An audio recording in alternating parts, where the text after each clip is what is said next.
안녕하십니까.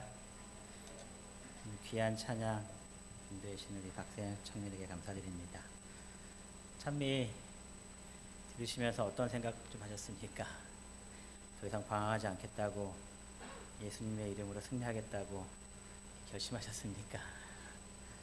귀한 찬양을 통해서 우리의 마음속에 그런 결심이 일어나는 것 같습니다.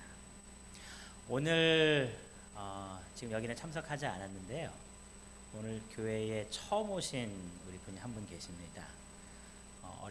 그 딸이 초등학교 2학년인데 시율이 아버지 여기 계시나요? 계시나요? 시율이 어머님하고 이제 잘 아는 분인데 교회의 이야기를 듣고서 교회에 한번 가보고 싶다라고 해서 오늘 첫 발걸음을 이렇게 하게 되었습니다. 우리가 지금 뭐 예배 마친 다음에 혹 마주칠 수 있게 될지는 잘 모르겠지만 여기 복도를 지나가시다가 작은 여자아이를 데리고 있는 생전 처음 보는 분이 계시면 아주 큰 사랑으로 이렇게 잘 환영해 주시기 바랍니다. 그래서 오늘 발걸음이 계속 이어질 수 있는 발걸음이 되었으면 참 좋겠습니다. 오늘 제목은 주님이 계시니 안심하세요라는 말씀으로 같이 은혜를 좀 나누고자 합니다. 오늘 말씀은 마태복음 14장 22절부터 33절까지에 있는 말씀입니다. 다 같이 성경을 좀 찾고 같이 교독하면서 좀 읽으려고 합니다. 마태복음 14장 22절부터 33절까지에 있는 말씀입니다. 제가 짝수절을 읽고 우리 성도님들께서 홀수절을 읽어 주시기 바랍니다. 제가 22절부터 읽도록 하겠습니다. 예수께서 즉시 제자들을 재촉하사 자기가 무리를 보내는 동안에 배를 타고 앞서 건너편으로 가게 하시고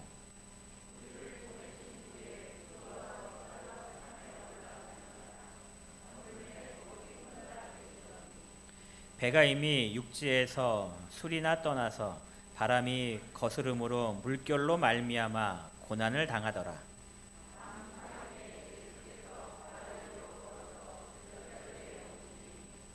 제자들이 그가 바다 위로 걸어오심을 보고 놀라 유령이라 하며 무서워하여 소리 지르거늘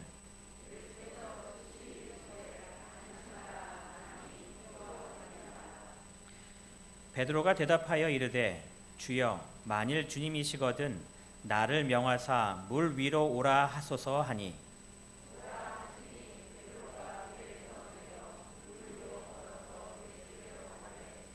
바람을 보고 무서워 빠져가는지라 소리질러 이르되 주여 나를 구원하소서 하니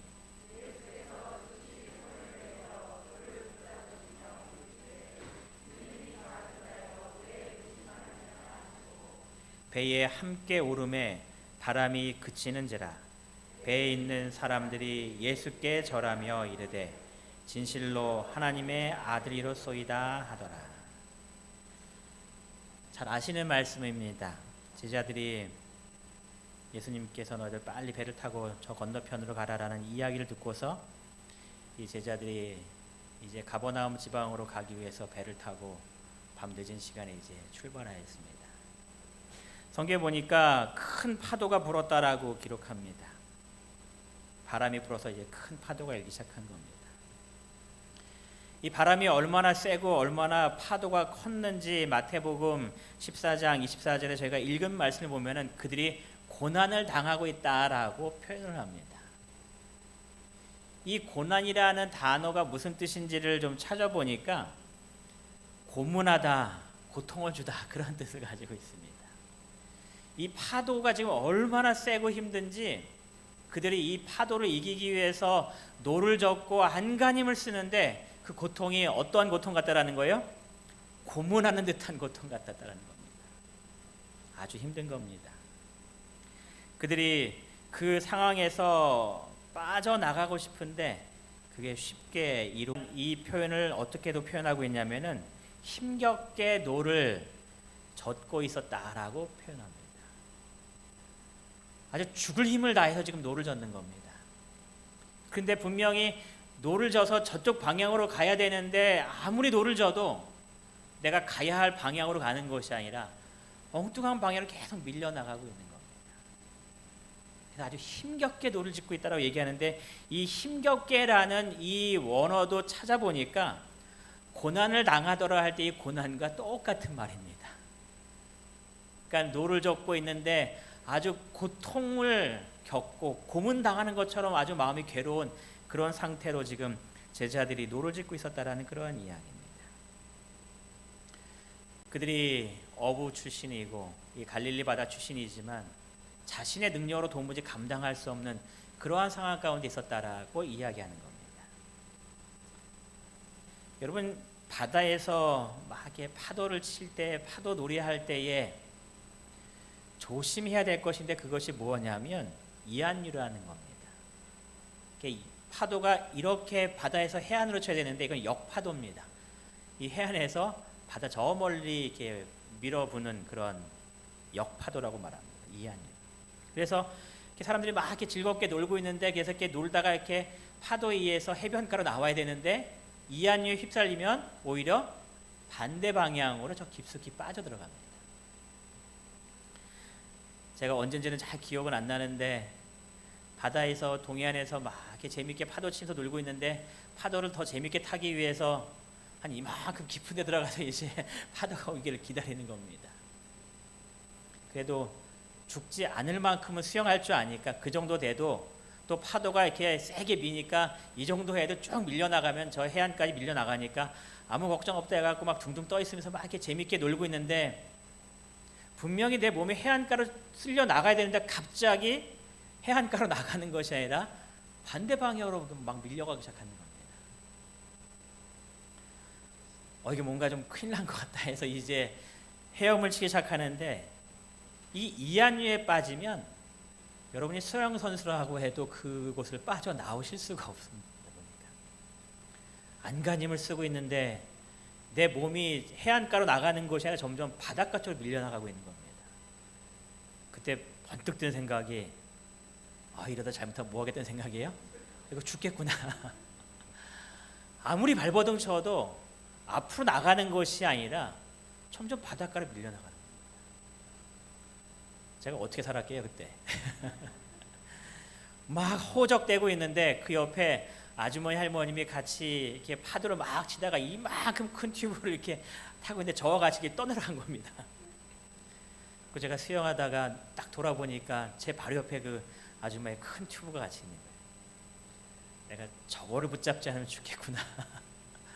그거를 붙잡고 막 둥둥둥 떠 있다가 여러 사람이 이렇게 떠내려갔기 때문에 다행히 주변에서 도움을 줘서, 또 다행히 그 이안류가 이렇게 센 이안류는 다행히 아니었어요.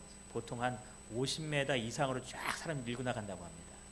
제가 하는 그 이안류는 그렇게 센 것이 아니어서 다행히 그냥 그 아줌마 튜브 붙잡고 이렇게 살아나왔어요. 여러분, 제자들이 그러한 경험을 좀 하는 겁니다. 내가 앞으로 나가야 되는데 방향이 저쪽인데 아무리 노를 져도 지금 그쪽 방향으로 못 가는 겁니다. 시대소망에 보니까 그들의 모습을 이렇게 묘사하고 있습니다. 제자들은 지금 저희가 도착하려는 지점에서 자꾸만 멀리 떠밀려 가고 있었다. 밤 사경까지 그들은 힘써 노를 저었다. 그러나 지쳐버린 지금 그들은 어찌할 바를 모르면서 노젓기를 뭐 해버렸어요? 단념해야겠다. 죽을 힘을 다해서 노를 졌지만 가지 않는 겁니다. 점점 떠밀리는 겁니다. 대책이 없는 겁니다. 완전 모든 것들을 포기해버리는 그러한 모습입니다. 또 계속 읽어보면 이렇게 표현합니다. 저들은 폭풍과 암흑의 바다 가운데 속수무책이라는 것을 깨달았다. 할 수 있는 게 아무것도 없는 겁니다. 두려움 가운데 있는 겁니다. 여러분, 우리도 살면서 그러한 경험을 할 때가 있을까요? 내가 여러 가지 계획을 잘 세워놨는데 계획대로 되는 것이 아니라 일이 점점 꼬여만 갑니다. 내가 감당할 수 없는 그러한 일들이 자꾸 발생합니다. 해결의 실마리는 아무리 봐도 보이지가 않습니다. 내가 감당할 수 있는 능력이 되지 않기 때문에, 내가 해결할 수 없기 때문에 그냥 속수무책으로 바라보면서 속이 새카맣게 타들어가는 그런 경험을 우리가 분명히 할 때가 있을 겁니다. 제자들이 지금 그러한 경험입니다. 어떻게 할 수가 없는 겁니다. 그때에 예수님께서 이렇게 말씀하신 겁니다. 안심하라.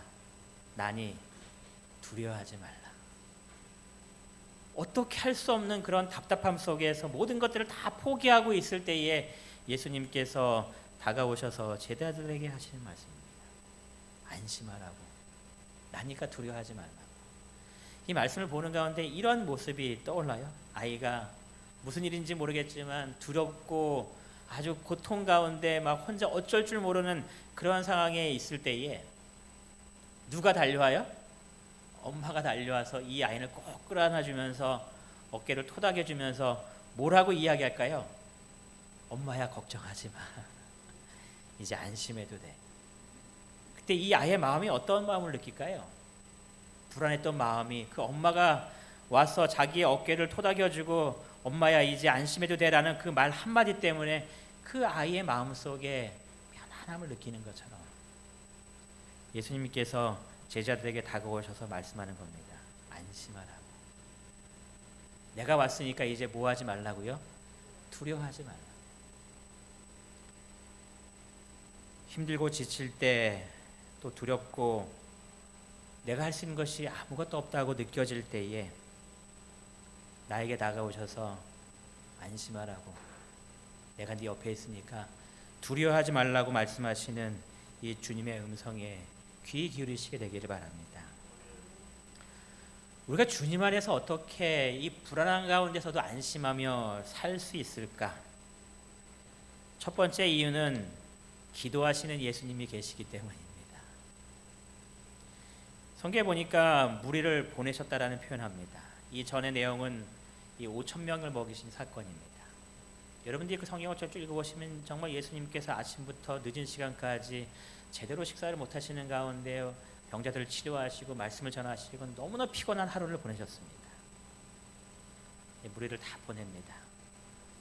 그 예수님께서 산으로 올라가시는데 이제 좀 시원한 데서 편하게 주무시기 위해서 산으로 올라가시는 것이 아니라 무엇하러 올라가신대요? 기도하러 산에 올라가신다고 합니다. 지금 기도하러 산에 올라갑니다. 하루 종일 너무 시달리고 힘들고 너무나 육신은 피곤해져 있는데 쉬시러 가시는 것이 아니라 지금 기도하러 올라가신다고 성경이 기록합니다. 시대소망은 이 기도에 대해서 이렇게 묘사합니다. 이 기도는 자신을 위해서가 아니라 누구를 위해서라고요? 사람들을 위한 것이었다라고 말합니다.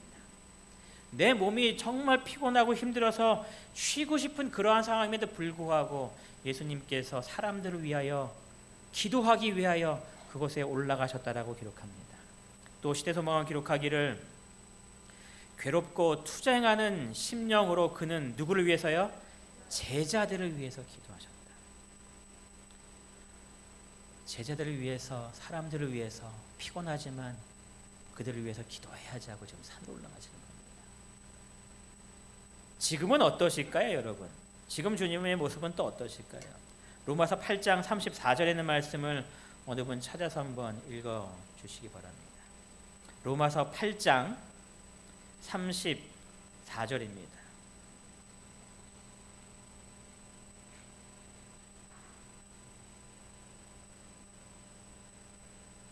먼저 찾으셨으면은 찾으신 분이 읽으시고요. 로마서 8장 34절입니다.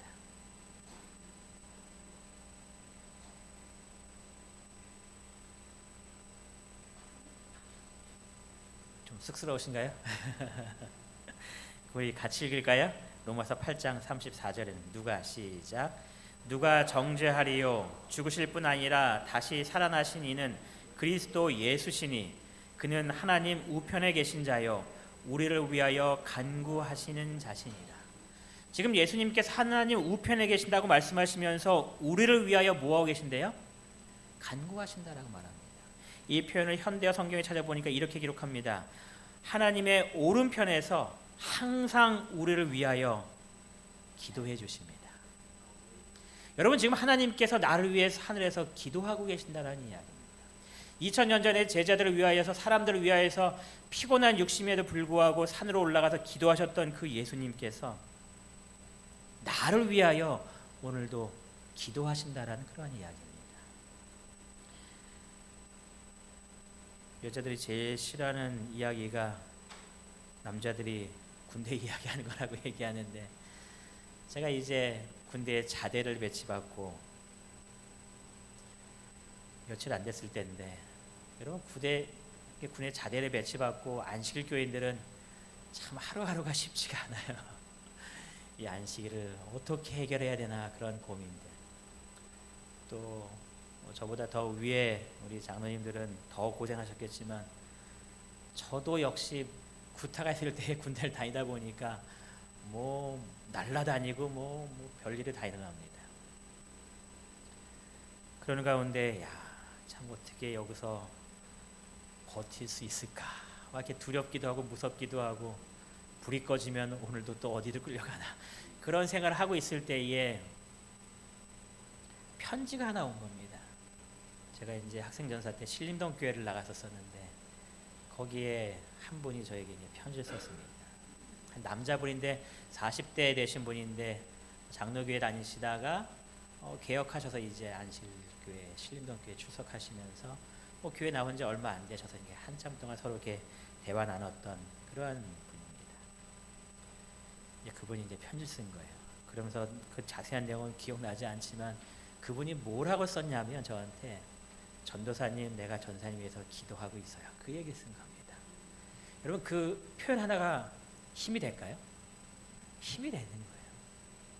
내가 이렇게 지쳐 있을 때에 나를 위해서 기도해 주는 분이 계시는구나. 여러분, 나를 위해 기도하시는 예수님이 계시다는 것을 꼭 기억하시기 바랍니다. 여러분이 힘들고 지칠 때에, 정말 막막할 때에, 내가 할 수 있는 일이 아무것도 없다고 생각할 때에, 나도 기도를 못하고 있을 때에 예수님께서 나를 위해 기도하고 계시다고. 여러분 아마 이 찬미 다 아실 거예요. 이 찬양, 누군가 널 위해 기도하네라는 그 찬양입니다. 가사가 참 은혜롭다라고 생각이 돼요. 마음이 지쳐서 기도할 수 없고, 그럴 때 있죠. 기도가 나오지 않는 그런 순간이 있습니다. 눈물이 빗물처럼 흘러내릴 때, 주님은 우리의 연약함을 아시고 사랑으로 인도하시네. 누군가 널 위하여 누군가 기도하네. 내가 홀로 외로워서 마음이 무너질 때 누군가 널 위해 기도하네. 그 누구가 누구라는 거예요? 예수님이라고 이야기하는 거예요. 예수님께서 오늘도 나를 위하여 기도하고 계심을 기억하셔서 정말 아무것도 할 수 없다고 느껴지는 그 순간에 예수님으로 인하여서 마음에 위로받으시고 용기 얻게 되시길 바랍니다. 두 번째, 우리가 힘들지만 안심할 수 있는 그 이유는 나를 보고 계시는 예수님이 계시기 때문입니다. 마가복음 6장 48절에 이 제자들의 모습을 기록할 때에 바람이 거스림으로 제자들이 힘겹게 노젓는 것을 뭐 하셨대요? 보셨다, 이렇게 기록합니다. 제자들과 분명히 거리상으로 멀리 떨어져 있지만 영적인 능력을 가지신 하나님이신 이 예수 그리스도께서 제자들이 저 멀리서 힘겹게 노젓고 있는 모습을 보시고 계셨다라고 표현합니다. 이 보시고라는 표현을 보니까 그냥 우연히 한번 스쳐 지나간 그런 보는 것이 아니라 주목해서 지속적으로 계속 보고 있었다, 그런 뜻입니다. 시대소망의 이 부분을 이렇게 기록하고 있습니다. 예수께서는 그들을 잊지 않으셨다. 감찰하시는 자 예수께서는 해안에서 겁에 질려 태풍과 싸우고 있는 그들을 보셨다. 예수께서는 일순간도 당신의 제자들을 잊지 않으셨다. 계속 보고 계시는 겁니다. 여러분, 우리가 힘들 때에, 지쳐 있을 때에, 두려울 때에 예수님이 나를 보고 계심을 꼭 기억하시기 바랍니다. 여기서 예수님께서 일순간도 당신의 제자들을 잊지 않으셨다라는 이 말은, 예수님은 일순간도 당신의 사랑하는 제자인 이장원 집사를 잊지 않으셨다, 그런 뜻입니다. 여러분, 이 제자라는 표현이 그래 그 당시에 예수님께서 그 제자들을 잊지 않으셨어, 그 이야기가 아니라 지금 이 순간에 나를 잊지 않고 있다는 이야기입니다. 제가 여기다가 전영준 장로를 잊지 않았다 이렇게 표현할까 하다가 장로님의 권위가 있는데 자꾸 이장원 집사 이렇게 했습니다. 여러분 자신의 이름을 한번 넣어서 읽어보세요. 예수님께서 한순간도 나를 잊지 않고 나를 바라보시고 계신 겁니다. 여러분 이 동일한 경험을 누가 하냐면 하갈이 합니다. 하갈이 임신한 다음에 이 여주인을 멸시합니다. 그래서 이 여주인인 이 사라가 화가 나갖고 그를 핍박했을 때에 이 하갈이 도망치는 장면인데 그 도망치면서 자신이 갈 곳이 없는 겁니다. 그때에 주님께 나타나셔갖고 네가 출산하면 너의 아들의 이름을 이스마엘이라고 얘기하시면서 하나님께서 너의 고통을 듣고 계셔라는 그 이야기를 하시는 그 이야기를 듣고서 하갈이 뭐라고 13절에 말했냐면 하갈이 자기에게 이르신 여호와의 이름을 뭐라고 그랬어요? 나를 살피시는 하나님이다라고 얘기했습니다. 이 하나님의 이름이 바로 엘로이라는 하나님입니다. 나를 보시고 계신 하나님이구나. 나 혼자 지금 방황하고 갈 곳 없어서 어떻게 해야지 하고 두려움에 빠져 있는 줄 알았는데 나를 계속해서 주목하고 지켜보시는 그 하나님이 계셨구나라는 것을 이 하갈이 깨닫고 그 하나님의 이름을 엘로이, 나를 감찰하신 하나님이라고 합니다. 여러분이 결코 혼자 외로이 있지 않다라는 것을 꼭 기억하시기 바랍니다. 하나님께서 내 눈에 보이지는 않지만 나를 바라보시고 내 옆에 오시는 겁니다. 시편 33편 12절부터 14절까지에 이렇게 말씀합니다. 이거는 이제 우리말 성경으로 제가 좀 쉬운 번역으로 좀 바꿔 가지고 왔는데요. 여호와를 자기 하나님으로 삼은 민족, 하나님께서 그분의 소유로 선택하신 백성은 복이 있습니다. 여호와께서 하늘에서 내다보시고 모든 사람의 자손들을 지켜보십니다. 주께서 계시는 그곳에서 이 땅에 사는 모든 사람을 지켜보십니다. 제가 죄송하지만 성경을 읽을 때 좀 바꿔 읽는 그런 습관이 좀 있는데요. 이렇게 좀 바꿔 읽습니다. 여호와를 자기 하나님으로 삼은 정성미 집사는 하나님께서 자신의 소유로 선택하신 정성미 집사는 복이 있습니다. 여호와께서 하늘에서 내다보시고 정성미 집사를 지켜보십니다.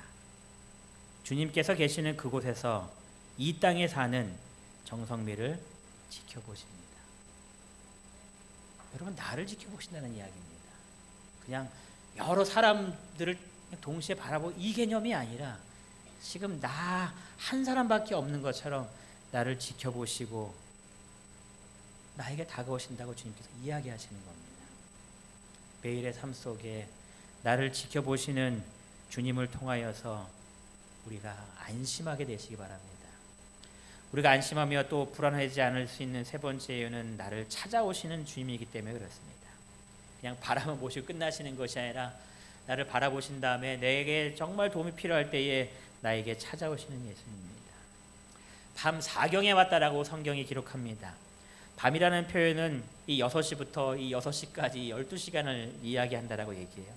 그래서 이 12시간을 4개의 시간으로 나눈 겁니다.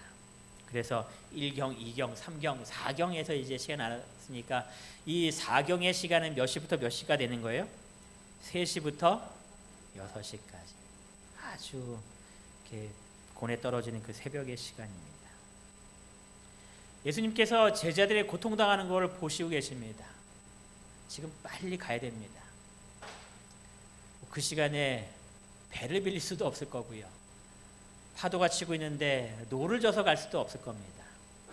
그래서 예수님께서 선택하신 방법이 뭐예요? 물 위로 뛰어가자.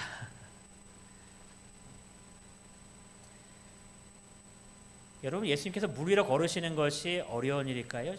별로 이렇게 대단한 일이 아닐까요? 별로 대단한 일이 아닙니다. 왜냐하면 예수님께서 이 땅을 창조하시면서 이 동물들을 만드실 때에 물 위를 뛰어다니는 도마뱀도 만드셨거든요. 도마뱀도 뛰어다니는데 도마뱀을 만드신 하나님께서 무리를 못 걸으실 이유가 뭐가 있겠습니까? 예수님께서 가장 빨리 가기 위해서 오시는 겁니다. 저는 이 장면을 생각할 때에 어떠한 장면을 생각하냐면, 제가 여기에 맞는 그림이 있는데 제가 그걸 어디다 저장했는지를 몰라서 못 갖고 왔는데, 예수님이 막 이렇게 뛰어오시는 장면이 있어요. 무리로. 전 제자들의 이 위험을 보시고 예수님께서 오실 때에 느긋하게 그냥 구경도 하시면서 천천히 오셨을 거라 결코 생각하지 않습니다. 힘들어하고 있는 그 제자들의 마음에 평안함을 주기 위해서 예수님은 분명히 뛰어오셨을 겁니다. 만약에 정말 뛰어오지 않고 걸어오셨다면 축지법으로 오셨을 겁니다. 한 걸음만 내둬도 바로 그냥 도착할 수 있을 만큼의 그 능력으로 분명히 오셨을 겁니다. 내 삶 속에 나를 구원하기 위하여서, 그것이 어디든 상관하지 아니하고 내게 달려오시는 주님의 계심을 인하여서 마음속에 큰 용기 얻게 되시기 바랍니다. 나를 결코 외로이 두지 아니하시고 나를 지켜보시고 어디에 있든지 그곳에 가서 나를 다시 회복시키시는 그 주님이 있기 때문에 우리는 결코 두려워할 필요성이 없는 그리스도인이라는 이야기입니다. 우리가 네 번째 주님을 통하여서 안심하고 두려워하지 않을 수 있는 이유는 나를 목적지까지 인도해 주시는 예수님이 계시기 때문에 그렇습니다. 이 요한복음의 이 사건을 기록한 내용을 읽어보면, 이에 기뻐서 배로 영접하니, 예수님을 이제 배에 모신 겁니다. 배는 곧 그들이 가려는 땅에 이르렀더라라고 기록합니다. 그들이 가려는 곳으로 이제 그들이 도착하게 되는 겁니다. 여러분, 시편 107편 29절과 30절에 있는 말씀을 우리 좀 찾아서 같이 한번 읽어보겠습니다. 시편 107편 29절과 30절입니다.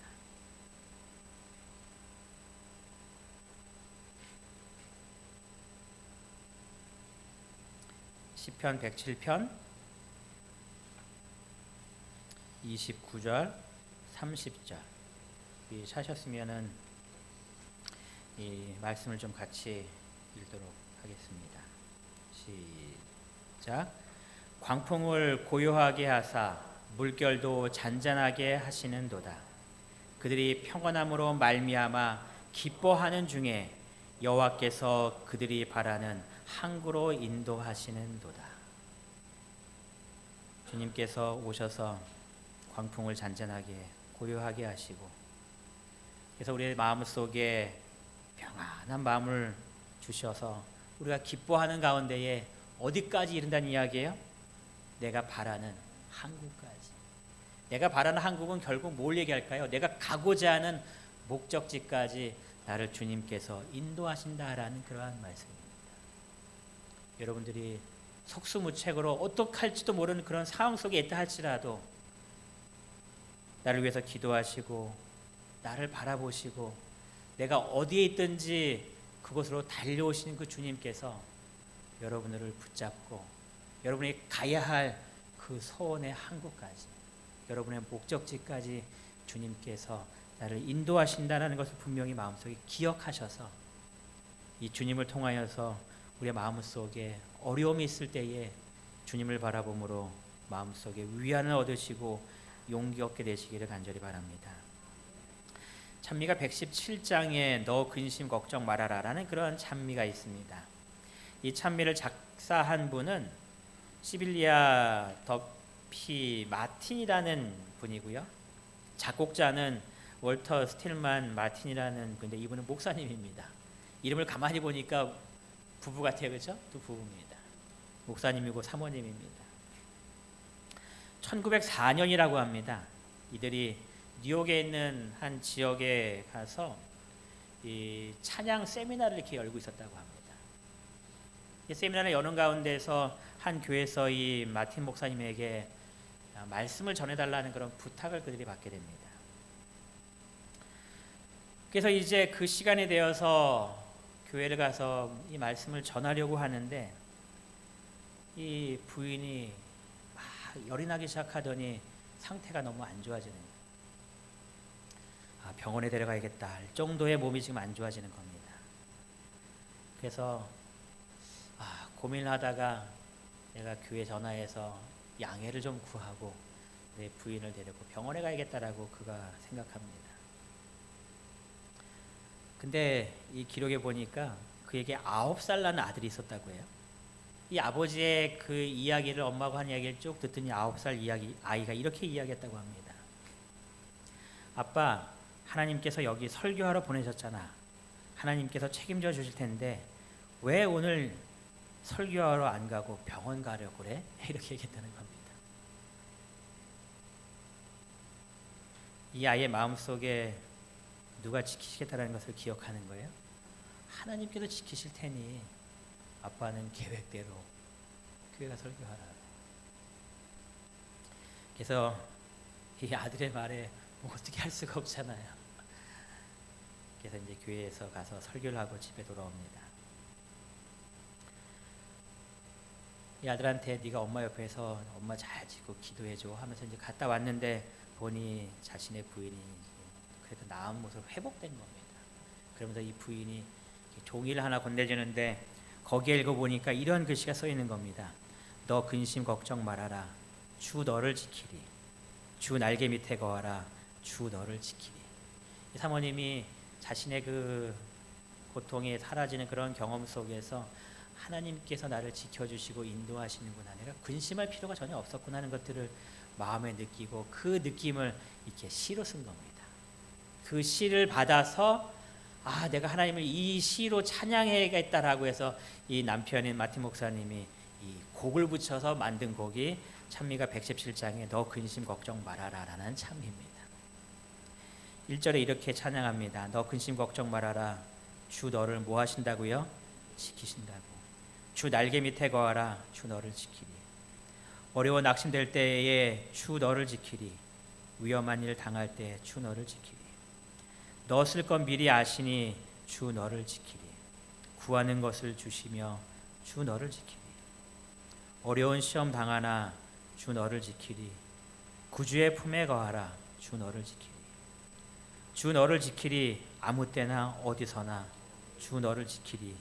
늘 지켜주시리. 오늘도 나를 위해서 기도하시는 예수님,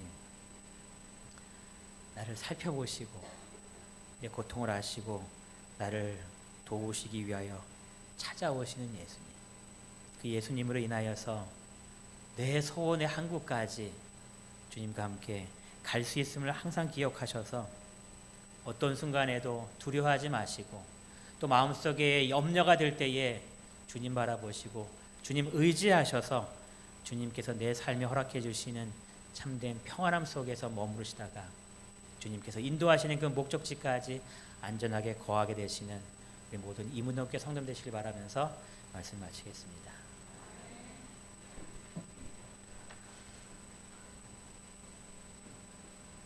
네, 우리 다 함께 일어나셔서 이 찬미하지요. 너 근심 걱정 말아라. 우리 찬미 후에 우리 목사님 기도 인도해 주시겠습니다.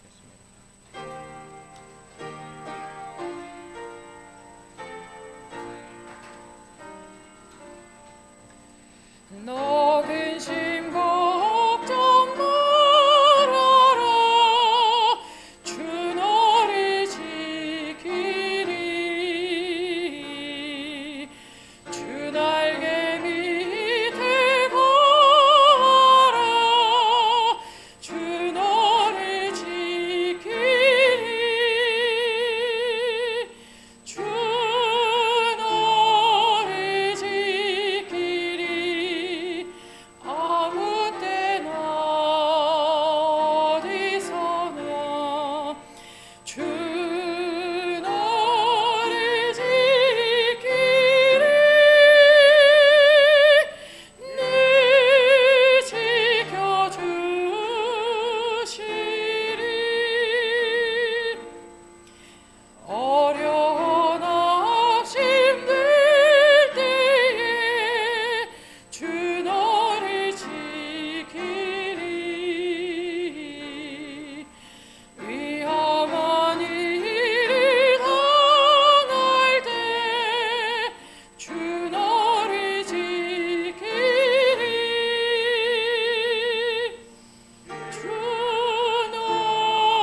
사랑의 하나님 아버지, 저희들의 삶 속에 근심이 되고 걱정이 되고 염려가 되고 어떻게 할지 몰라 답답할 그런 순간이 있을 때에 주님을 기억할 수 있는 믿음을 저희들에게 허락하여 주시옵소서. 날 지키시고 돌보고 계시는 주님이 계심을 기억하여 그 힘든 순간에 주님을 통하여 위로 얻고 용기 얻고 다시 일어서며 주님께서 나를 소원의 항구까지 인도하신다라는 분명한 약속을 붙잡고 끝까지 주님과 동행하여 승리의 삶을 살 수 있도록 주님 축복하여 주시옵소서. 언제나 저희들을 돌보시는 사랑이 많으신 예수님의 이름으로 기도드리옵나이다. 아멘.